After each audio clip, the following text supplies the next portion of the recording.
buen día. Buen día, iniciando otra semana. Bueno, se inició ayer, y bueno, transcurriendo febrero, mitad carnaval, mitad playa, mitad laburo, mitad todo. Bueno, yo laburo no porque yo estoy jubilado, pero digo, pero en general, pero a veces alguien, uno hace más cosas durante el día que capaz que o no. Mira, vos sabés que yo, paso. O se ha dedicado a ser jubilado nomás. No, digo, a ver, uno piensa que jubilado transcurre el día y lo único que hace es mirar televisión o yo qué sé. Y cuando querés acordar el día se te fue. Cierto es que cuando yo era fiscal, obviamente, a veces yo no me daba cuenta, pero dormía firme 2 horas nomás, con suerte. Y después me pasaba trabajando, o me pasaba en vela. A veces, si estaba solo en Mercedes, me levantaba a 5 o 6 de la mañana y ya me pegaba un baño, desayunaba y me ponía a trabajar. Invierno, verano, lloviera, tronara, lo que sea.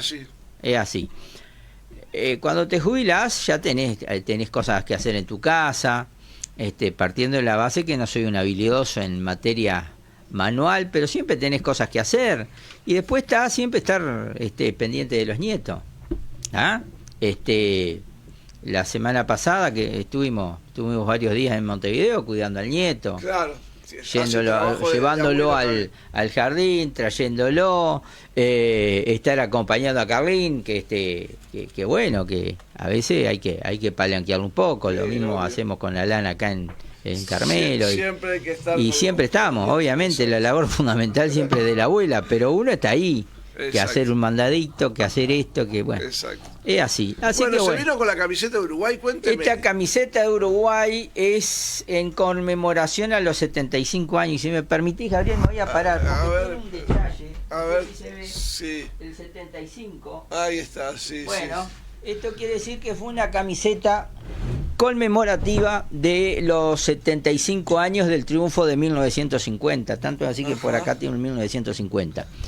Y voy a hacer un poco de historia por qué la tengo. Porque Cuénteme. Mi nuera, Dani, nos regaló a mí, el burro por delante, a Carlín, mi hijo, y a mi nieto, Luca, de 3 años, un tour por el Estadio Centenario. ¡Apa! Y así lo hicimos el sábado. ¡Qué buen regalo! Sí, la verdad que sí. Muy emocionante poder compartir eso, nosotros tres, el sábado al mediodía.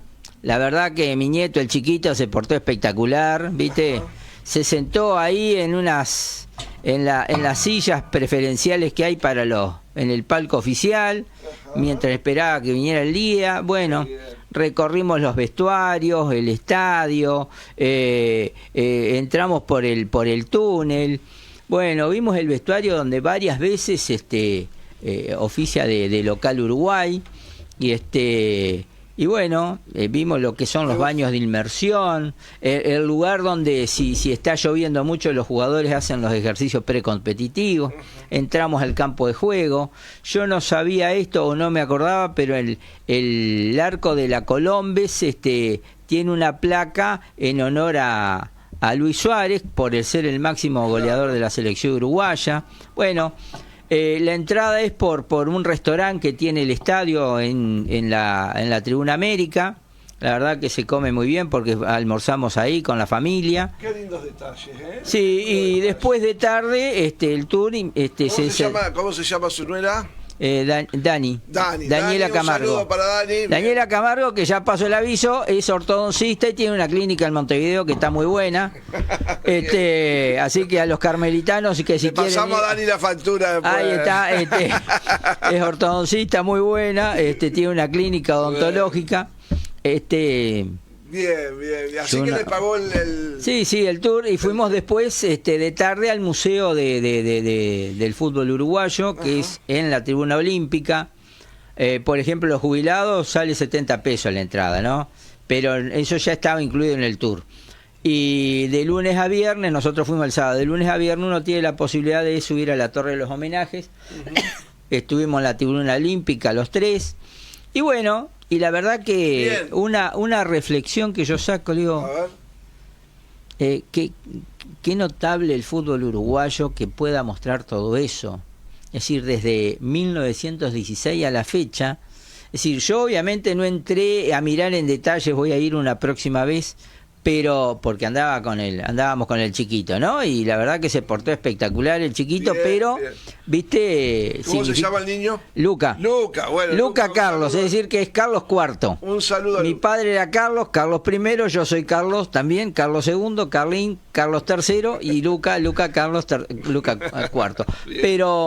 Pero yo digo que rica la historia, incluso en la zona de los vestuarios Sí. marca una serie de años donde Uruguay ha tenido algún triunfo continental. El último, obviamente, en el 2023, cuando Uruguay salió campeón mundial sub-20.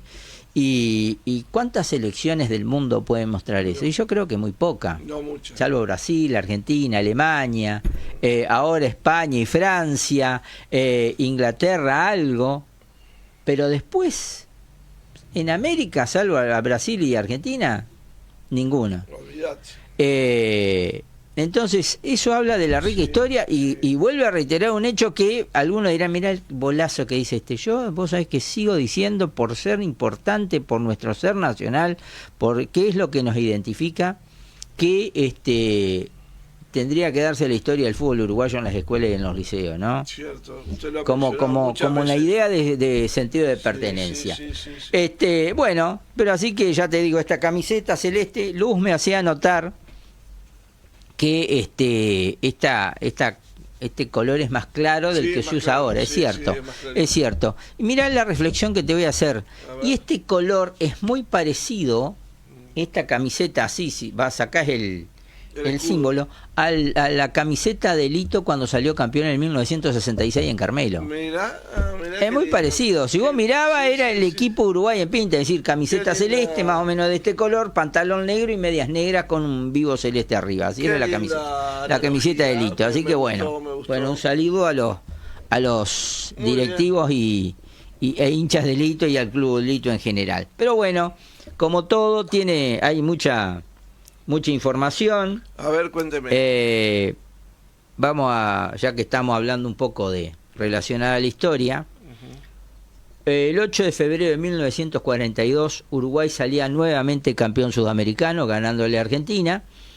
Esa Copa América se jugó en el Estadio Centenario totalmente, y entre otros jugadores integraban el plantel Schubert Gambetta, lateral de la selección uruguaya en 1950, Aníbal Paz, arquero de Nacional, que era el arquero suplente de Máspoli en 1950, Obdulio Varela, el capitán de capitanes junto con Nasasi, Sí, claro. que en ese momento jugaba en Wanderers, y voy a mencionarlo, Severino Varela, que si bien no integró la selección uruguaya en 1950, pero uno de los jugadores más recordados en la historia de Boca, por la cantidad de goles que hizo y porque a su vez en aquella época jugaba con una boina blanca. Entonces era muy recordado por ese hecho en la historia de Boca. Con este detalle, alguna vez lo leí que decía que normalmente Severino Varela estaba en Montevideo en la semana y se iba los viernes para Buenos Aires en el vapor de la Carrera y se volvía los domingos de noche para Montevideo. Así estamos hablando en la década del 40 y algo. Y el técnico de esa selección, ¿sabés quién era? Pedro Sea. Pedro Sea, campeón del 24, del 28 y del 30. Fíjense la historia del fútbol uruguayo en eso, ¿no? Es decir, cómo se vivan entrelazando. Es decir, así que bueno, Pedro Sea que le llamaron para la historia el empatador olímpico, porque empató muchos partidos en las Olimpiadas del 24 y del 28, el que los empató él, por eso le quedó el título de empatador olímpico. Pero bueno, eso también está bueno recordar que es un título más que tuvo el Uruguay, porque para llegar, alguna vez lo oí esta reflexión a Tavares que decía, para llegar a la número 15 tuvo que haber otras 14. Claro. Bueno, dentro de esas 14 que hablaba Tavares, está esta del 42, que en general ha pasado un poco desapercibida, pero fue un título muy importante porque aparte vamos a situarnos en el contexto histórico. Mientras América estaba jugando la Copa América, en Europa estaban a los tiros, estaban en plena Segunda Guerra Mundial y sin posibilidades de solucionarse el conflicto. No se olviden que la Guerra Mundial terminó en 1945. Y en esa época había mucha emigración europea de gente que era expulsada de los países a raíz de la guerra, y también hubo mucha emigración española también en esa época a raíz de la Guerra Civil Española. Así que en todo ese contexto, Uruguay sale campeón. En ese contexto histórico, Uruguay sale campeón en 1942. Vamos más acá, y bueno, tengo que dar una noticia que ya se sabe, que Carmelo, lamentablemente representando a Soriano Interior, quedó eliminado en sub-18 al empatar con Jun. Tenía que ganar y después esperar un resultado favorable de Frei Ventos y Mercedes. No se dio, empató 3-3 de visitante y quedó eliminado. No obstante, Palmira accedió a las semifinales, si bien perdió con Jun al poner muchos suplentes, 3-1 de visitante, pero va a jugar la semifinal con Guichón, que es el ganador de la otra serie en el Litoral. Así que bueno, esperemos y auguremos que Palmira siga pasando de fases y por lo menos se acerque a lo que años atrás había conseguido, que es salir campeón del interior. Pero te voy a dar otro detalle y vamos a pasar un poco más al fútbol internacional. A ver, ¿cómo no? Con mucho gusto, dígame. La semana pasada se concretó el pase de Matías Vecino de la Lazio al Celta de Vigo. Matías Vecino, que hacía 12 años que estaba en el fútbol italiano, con muy buen suceso, habiendo jugado en el Cagliari, habiendo jugado en el Inter y finalmente en la Lazio. Un muy buen jugador que yo creo que vaya a saber las razones por las cuales decidió renunciar a la selección, si fue por Bielsa, si fue por razones personales, pero si se pudieran obviar todas esas razones que tuvo, para mí tendría que estar dentro de los jugadores para ir al Mundial. Sigo creyendo que si bien tenemos un muy buen mediocampo, pero jugadores como Torreira y Vecino no deberían faltar en la selección. Pero bueno, Matías Vecino pasó al Celta de Vigo, un equipo que va séptimo en la Liga Española. ¿Y sabes cuántos jugadores están en la primera de España? Sí. 16 jugadores uruguayos. Te los nombro: Valverde en el Real Madrid, 27 años, Araujo, 26 años en el Barcelona, Josema Jiménez con 31 años en el Atlético de Madrid, Mourinho, 23 años en el Villarreal. Mourinho, que es uno de los posibles integrantes de la selección uruguaya, dado que puede jugar de defensa central como lateral. Arrambarri, 30 años en el Getafe, los otros días hizo un gol, nuevamente, es uno de los goleadores del Getafe históricamente. Es otro jugador que yo lo tendría dentro de los planes de la selección. Álvaro Rodríguez, el hijo de Coquito Rodríguez, Sí. que integró la selección sudamericana cuando salimos vicecampeón en el 2023 y que después por decisión del Real Madrid no pudo integrar el plantel que salió campeón mundial. Tiene 21 años y juega en el Elche con buen suceso. Alan Maturro tiene 21 años y juega en el Levante. Alan Maturro, ¿se acuerdan de la jugada que derivó en el gol de Rodríguez en el gol del triunfo frente a Italia en el Mundial que salimos campeones? Después está Thiago Borbas, 23 años, que ha estado en el radar al principio de la selección uruguaya, 23 años en el Oviedo. Federico Viñas, uno de las delanteros de la selección uruguaya, tiene 27 años en el Oviedo. Fonseca, 27 años en el Oviedo. Fonseca, el hijo de Fonseca, aquel jugador uruguayo, Sí, mirá. y que tiene pasado en River Plate. Y acá me voy a detener un poquito en River, que los otros días perdió 4-1 y feo con Tigre. Y yo creo que uno de los grandes errores que ha tenido Gallardo en este último tiempo ha sido no haber esperado justamente a Fonseca, que según él tuvo un mal partido con Atlético Mineiro y después por la Copa Libertadores y ahí lo borró. Y yo creo que, de acuerdo a lo que he visto y analizado, no hay ningún jugador que le haya dado más que Fonseca en este último tiempo como un número 5, el número 5 que quiere Gallardo. Ahora trajeron a Moreno, pero los otros días fue un desastre. Yo digo, mirá lo que son a veces no es, los periodistas. Hay un periodista de Radio La Red y que está en T6 Sport, no lo voy a nombrar obviamente, pero prácticamente decía que tenía que ser el titular de la selección argentina. Y vos decís, pará, querido, no te apures, recién fue suplente en Brasil, no tuvo casi minuto en el Palmeiras de Brasil, creo que estaba, y River lo compra. Cierto, sí que tiene un muy buen pasado en Racing, pero de ahí a pensar que le puede disputar el puesto a Paredes, a Fernández, a McAllister, a Palacios, a Guido Rodríguez mismo. No, mijo, pará, dejá ver cómo evoluciona. Es lo mismo que, esto hago un paréntesis, que Morena Beltrán, la periodista de ESPN, que dijo que Ceballos, si lo venden al exterior y juega bien en Rusia, tendría que estar en la selección argentina, porque Argentina no tiene extremo. Mija, ¿qué ves de la selección uruguaya? De la selección argentina.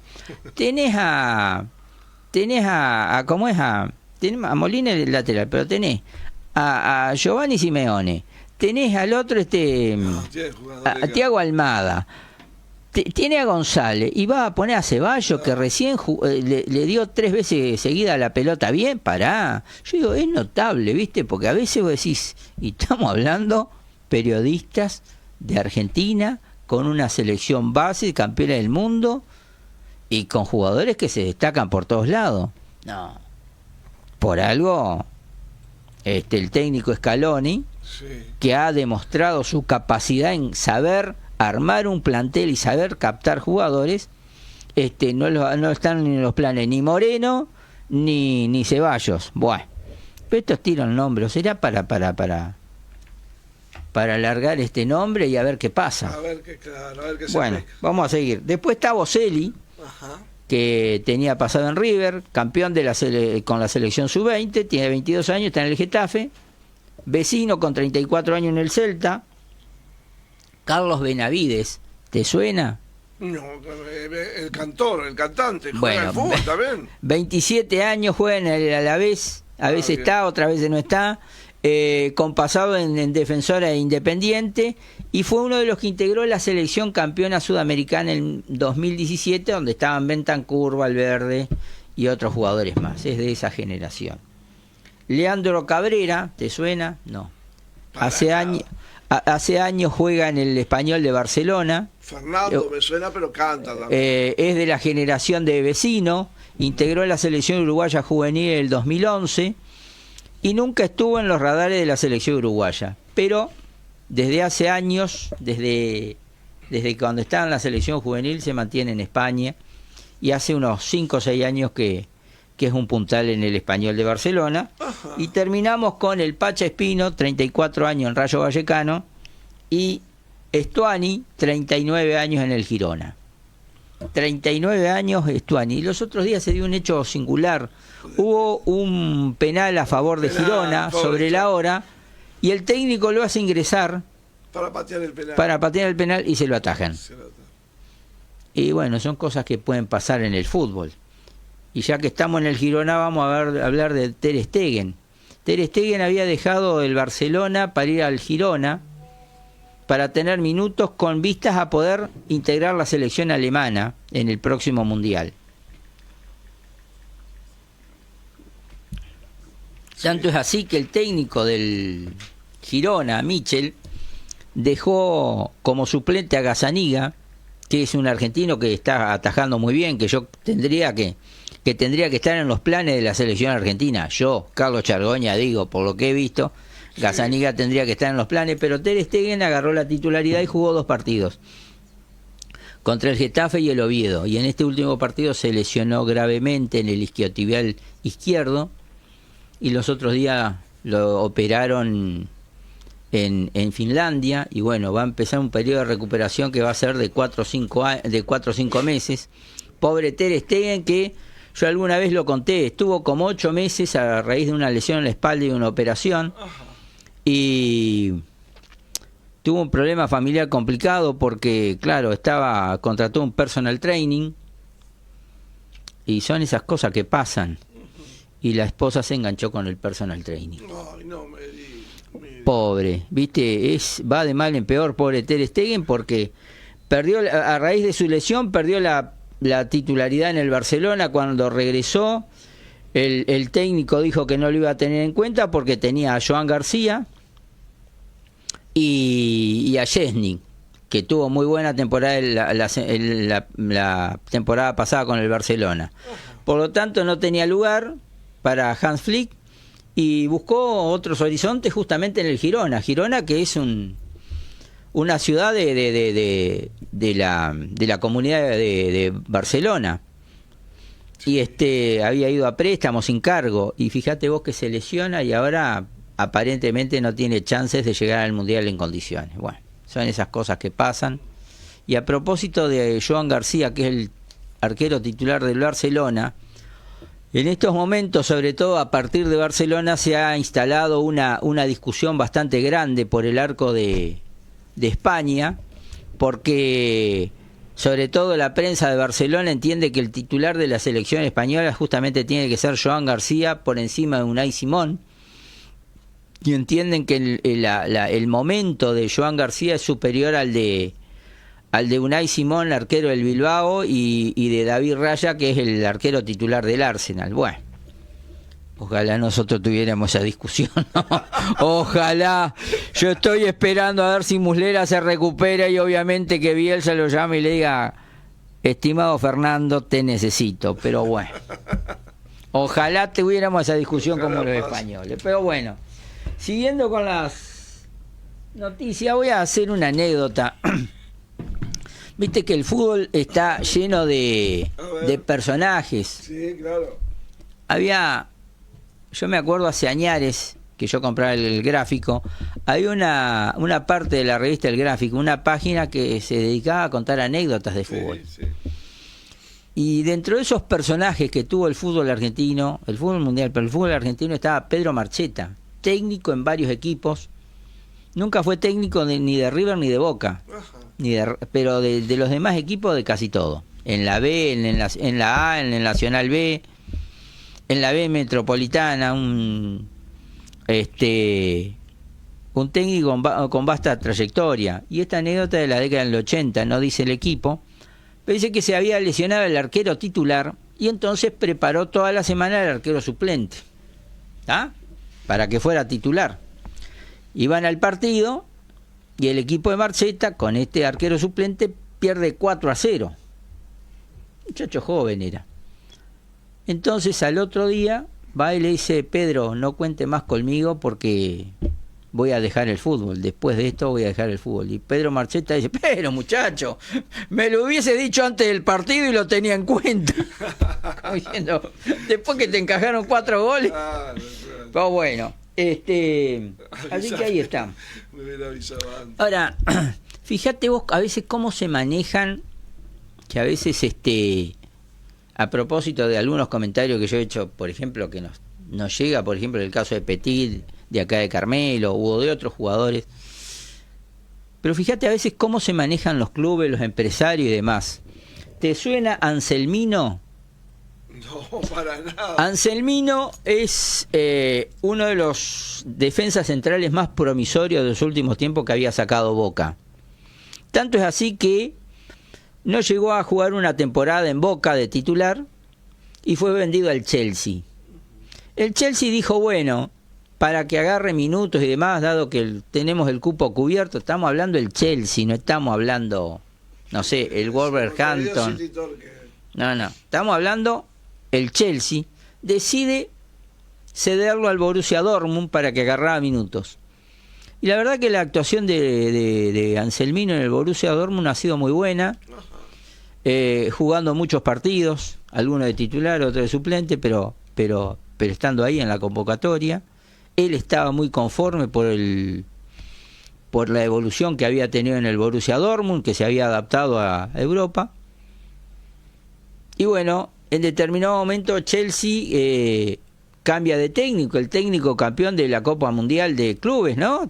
Parece que estuviéramos hablando hace 40 años, estamos hablando del año pasado. El italiano Maresca renuncia o es cesado y designan otro técnico que era del Racing de Estrasburgo, donde el Chelsea tiene ciertas conexiones. Y entonces los directivos del Chelsea dicen, bueno, estaba en la cláusula del contrato, adelantamos el regreso de Anselmino para el plantel de Chelsea. Anselmino no se quería ir del Borussia Dortmund porque estaba cómodo. Regresa al Chelsea, tiene unos entrenamientos y el nuevo técnico dice, no, yo no voy a contar con Anselmino, prefiero otros centrales y no Anselmino. ¿Y sabe a dónde lo mandan ahora? Al Racing de Estrasburgo. ¿Está?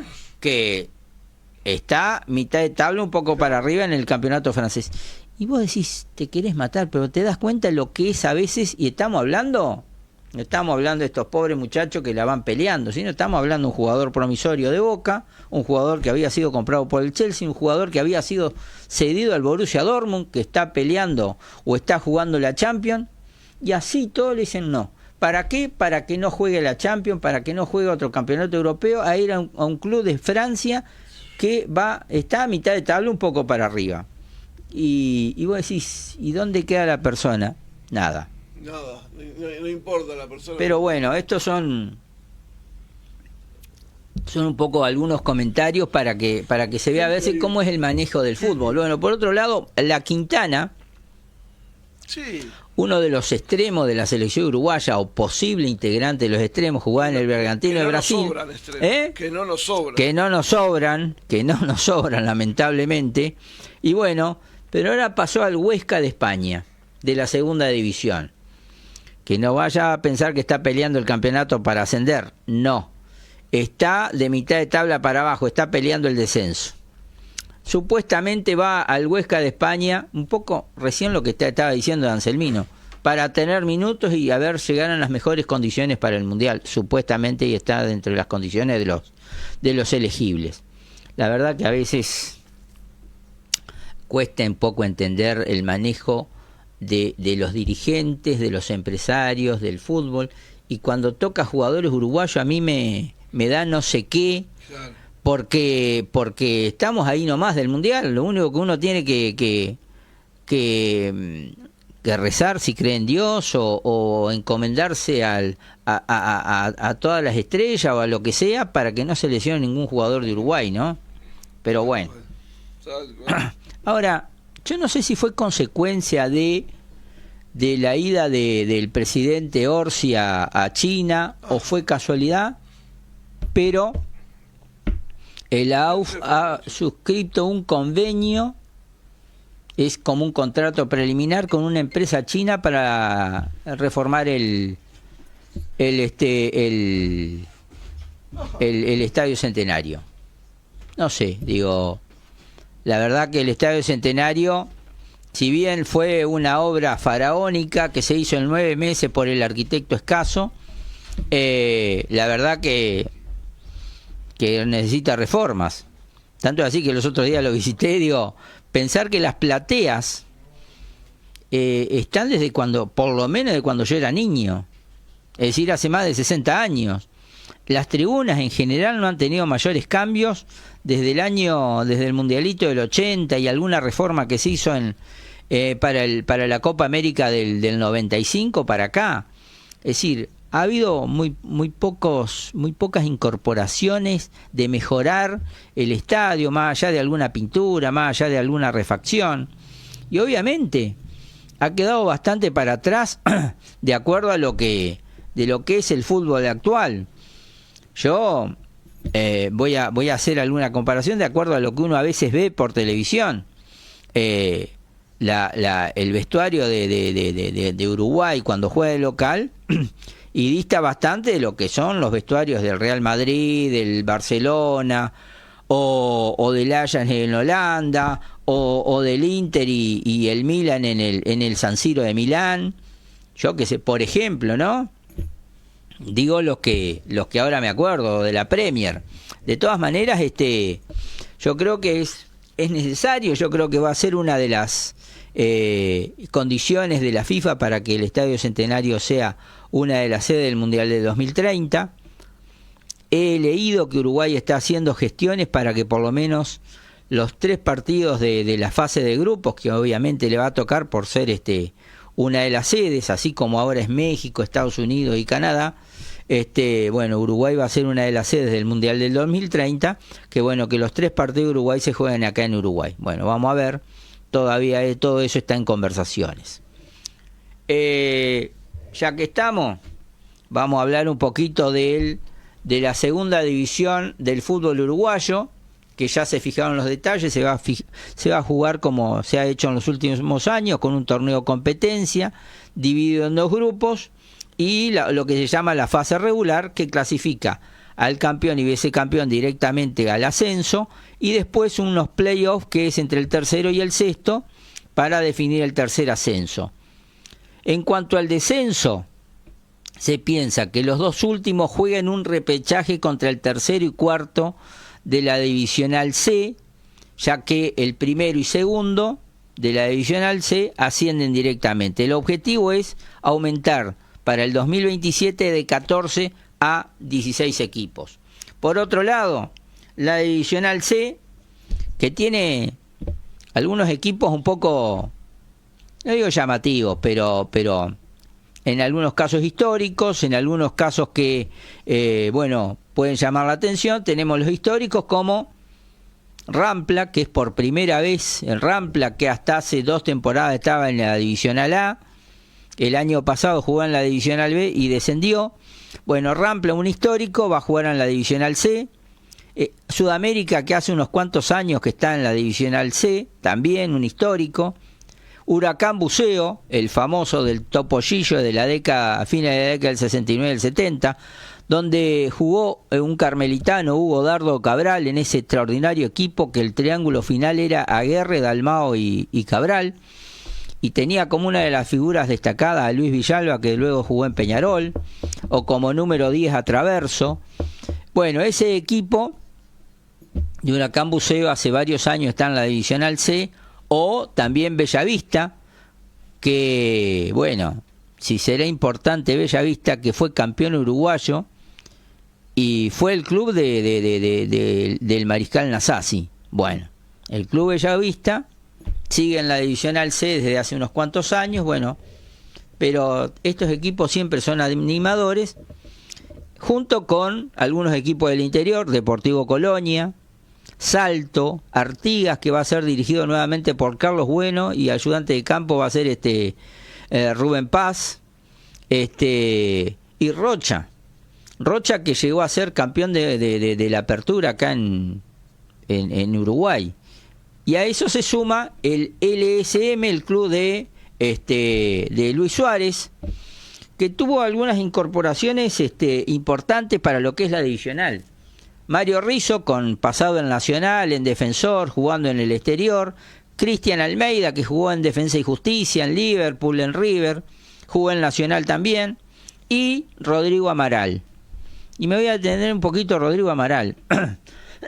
Rodrigo Amaral era jugador de Nacional en el 2017, campeón sudamericano con Uruguay, juvenil sub-20, integraba el plantel, entre otros, con Mele, con Rogel, que ahora integra la Nacional, con Bueno, integrante de la selección uruguaya, con Matías Viña, jugador de la selección uruguaya, con el Pumita Rodríguez, también integrante de la selección uruguaya, que los otros días hizo un gol con Vasco da Gama, y por supuesto Bentancur, Valverde, Facundo Waller, de acá de Plaza en ese momento.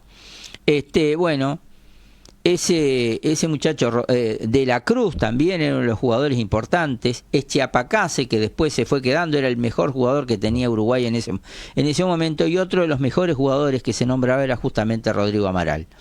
Rodrigo Amaral, que no ha tenido una buena carrera, se va de Nacional por un conflicto.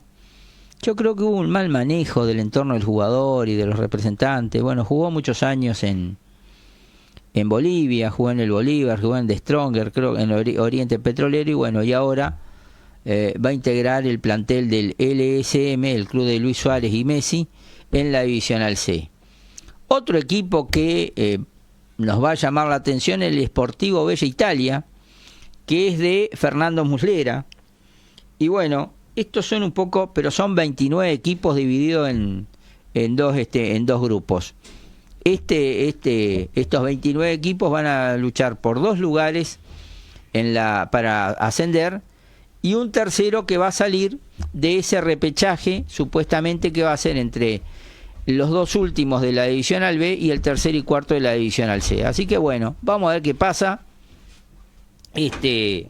Son todas cosas interesantes, obviamente, como para seguir.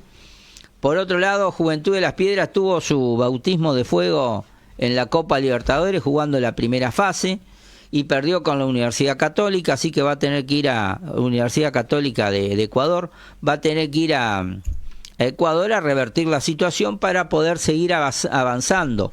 No se olviden que Juventud está en la primera fase, segunda fase, tercera fase, para recién luego llegar a la instancia de grupos.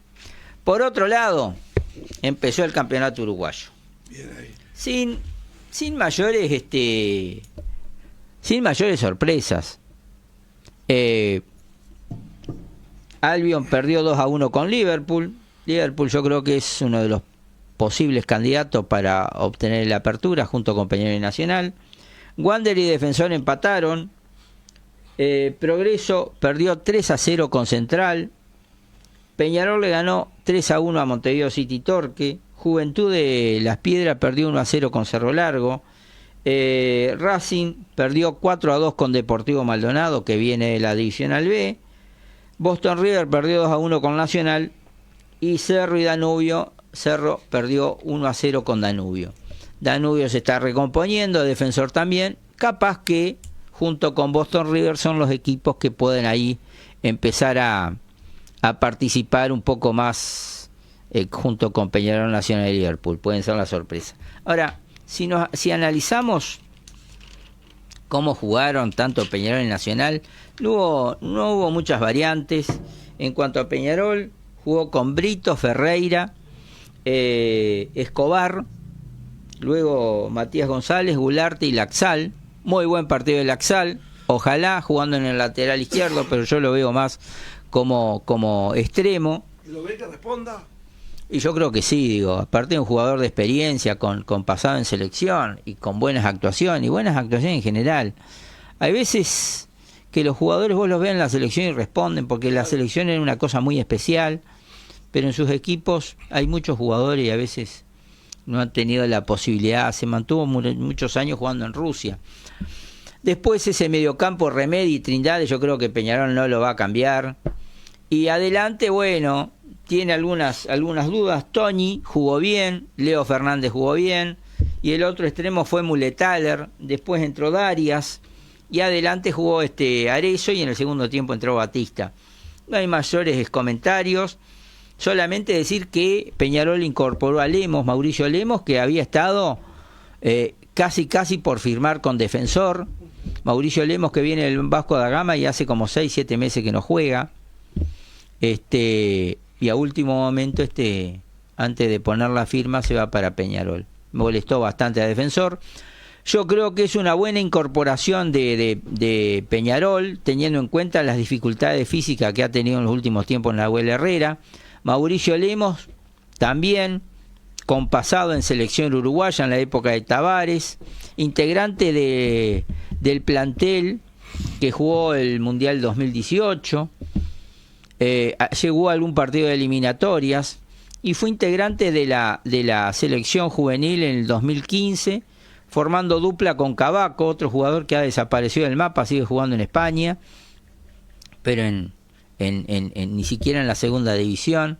Y bueno, Mauricio Lemos, que es, si uno analizaba sus características y su capacidad futbolística por allá por el 2015, le veía proyección para pasar a ser uno de los referentes de la defensa del Uruguay. Después, como todo, como decía Tavares, siempre hay que ver después la evolución, en dónde juega, dónde va, cómo se desenvuelve.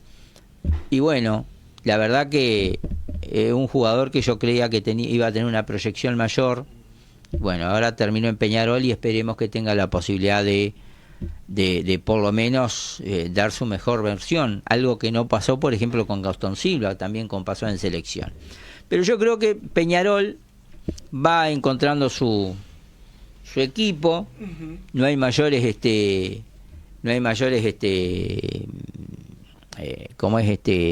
misterios. Creo, por lo menos a priori, que tiene menor plantel del 2024 y menor plantel que del 2025, por lo menos en cuanto a nombres, pero son los que eligió Aguirre, tanto Escobar como Ferreira, que son argentinos. De alguna manera es un misterio cómo puedan evolucionar, si bien tuvieron un buen partido con Nacional y los otros días no jugaron mal, pero hay que ver su evolución, lo mismo que Toñi, que es argentino. Vamos a ver, pero yo creo que esa dupla Remedi y Trindade, yo creo que es los más firmes que tiene Peñarol, y obviamente Leo Fernández y Arezzo adelante. En cuanto a Nacional, tampoco hay misterio. Mejía, Ancheta, Coates, Millán y Valls. Ahora se habla de que Nacional hizo un acuerdo con Cándido, que aparentemente va a recalar nuevamente al Nacional. Cándido, recordemos que jugó en Liverpool, salió campeón, fue a Nacional y después estuvo en varios equipos, el último en el Atlético Nacional de Medellín, con buen suceso. La dupla central no va a tener muchos cambios, Boggio y Oliva. Me ha gustado mucho el Lucas Rodríguez, incluso jugando de 5, me ha parecido mejor que Oliva. Después empiezan las dudas de Nacional. Yo creo que Juan Cruz de los Santos necesariamente tiene que jugar, ¿está? Sin duda. Los otros días el otro extremo fue Barcia que pasó en Boston River, estuvo en Independiente, incluso Peñarol estuvo incluso en algún periodo de pase por traerlo. Bueno, es el extremo. Creo que es mejor de lo que está funcionando, de lo que por ejemplo mostró en el Clásico. Hay un cambio en algunos nombres respecto al Clásico. Jugó de enganche o de alguna manera segunda punta Verón Lupi. Acá normalmente en Racing, en otros equipos argentinos jugó de extremo. Ahora Gerson Viera lo puso como enlace, y obviamente Maxi Gómez adelante. Nacional no va a tener muchos inconvenientes y tiene buen plantel, y tanto es así que en el segundo tiempo, en el promedio antes, Gerson Viera saca a Verón Lupi y lo pone a Lodeiro, algo que yo había dicho los otros días. Teniendo a Lodeiro ahí en el plantel, no podés dejarlo afuera, teniendo en cuenta que yo creo que le puede dar muy buenas asistencias a Maxi Gómez, y teniendo a Juan Cruz de los Santos. Y bueno, y vamos a ver cómo evoluciona Barcia, ¿tá?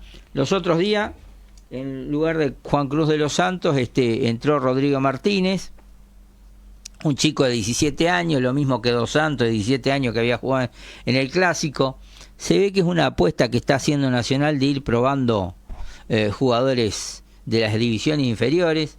Yo creo que no está mal, en la medida que no lo hagan responsable de la evolución del equipo, solamente acompañar. Así bien, que bueno. Bien.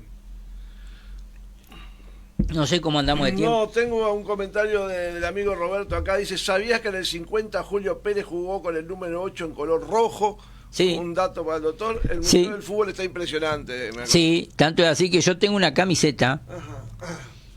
Que me la regalaron también mis hijos, porque esta camiseta fue regalo de Carlil, mi hijo, de Lara, mi hija, mi nuera Dani, y de mi yerno Javier, a propósito de mi cumpleaños, que es el 19 de marzo.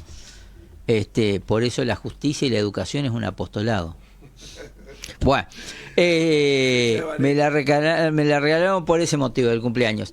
Y hace unos años atrás me habían regalado una camiseta con la de Uruguay 1950, con el número 5 atrás en color rojo. Ajá. Por Obdulio Varela, y que obviamente era de la tela que se usaba en aquella época. La verdad que es media calurosa. Sí. Está en una telita más fresca. Pero bueno, sí, Julio Pérez que fue un gran jugador, fue el que le hace el pase a Gigia. Y Julio Pérez, ¿sabés dónde vivía? En Aires Puros.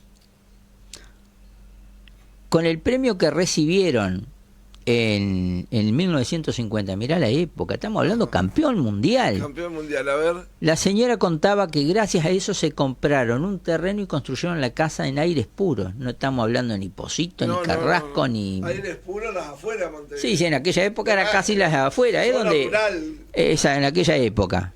Y que desechó un pase a Italia, no me acuerdo si era para jugar en la Fiorentina, porque a raíz de salir campeón y recibir determinada cantidad de plata, le aseguraban un empleo público en la intendencia. ¿Mirá?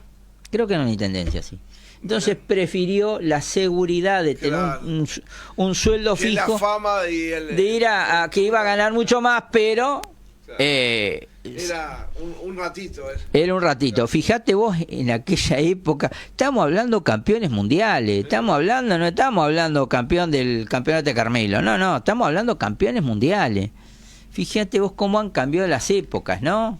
Hoy un jugador, que voy a poner como ejemplo, Alan Velasco, que no han dado ni para atrás en Boca. Boca lo compró en un equipo de Estados Unidos en $10 millones. ¿Será posible?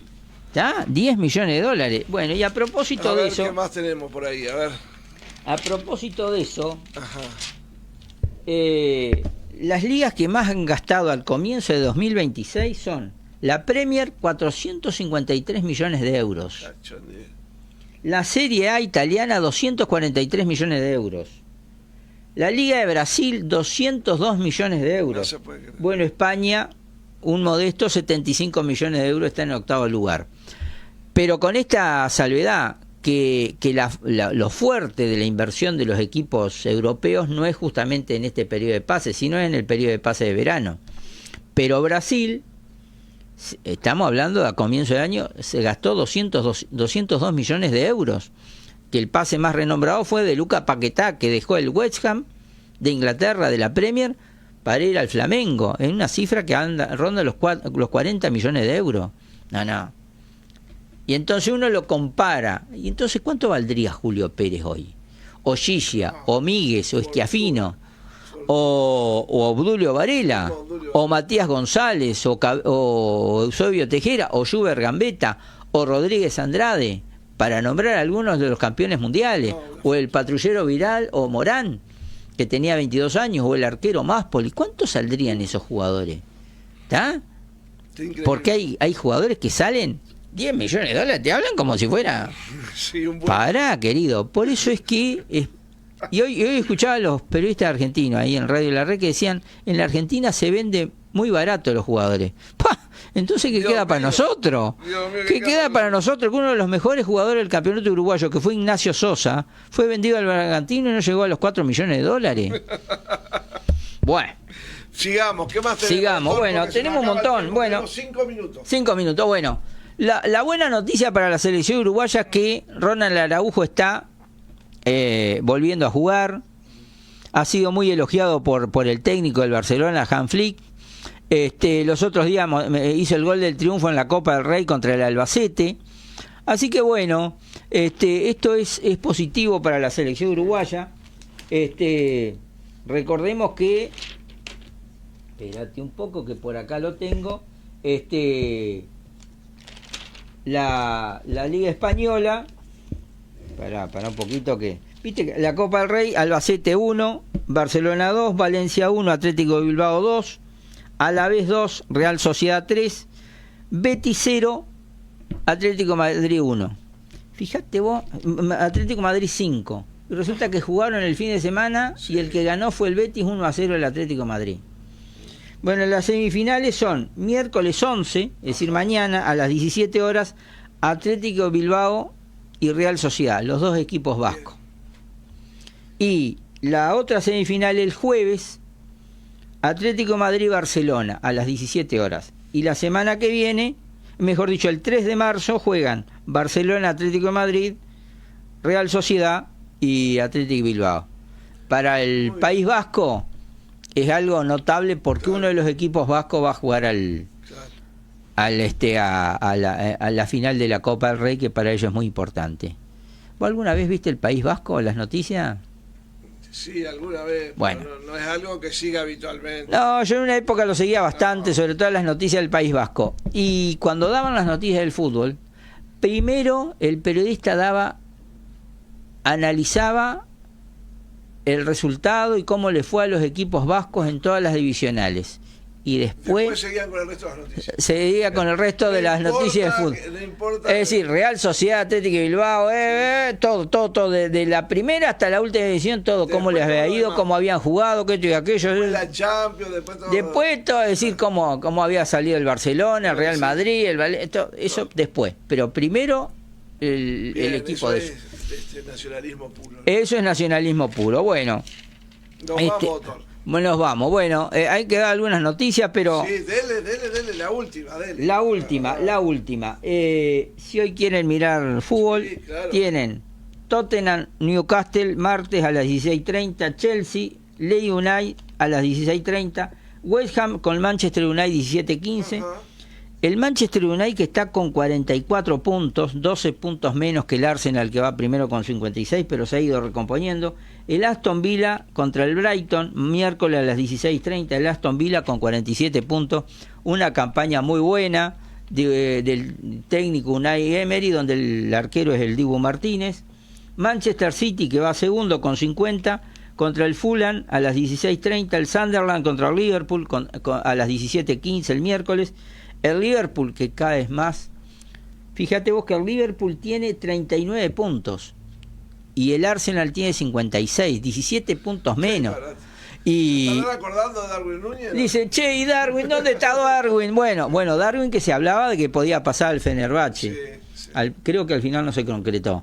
Pero obviamente al técnico holandés del Liverpool le van a decir, che, pero te dejaste ir a Lucho Díaz y a Darwin Núñez, y mirá dónde estamos ahora, porque para un equipo como el Liverpool ir allá atrás, y bueno, y después el Brentford contra el Arsenal, jueves 17 horas el Arsenal, que capaz que no es muy vistoso, no tiene grandes jugadores, pero juega muy bien. Efectivo.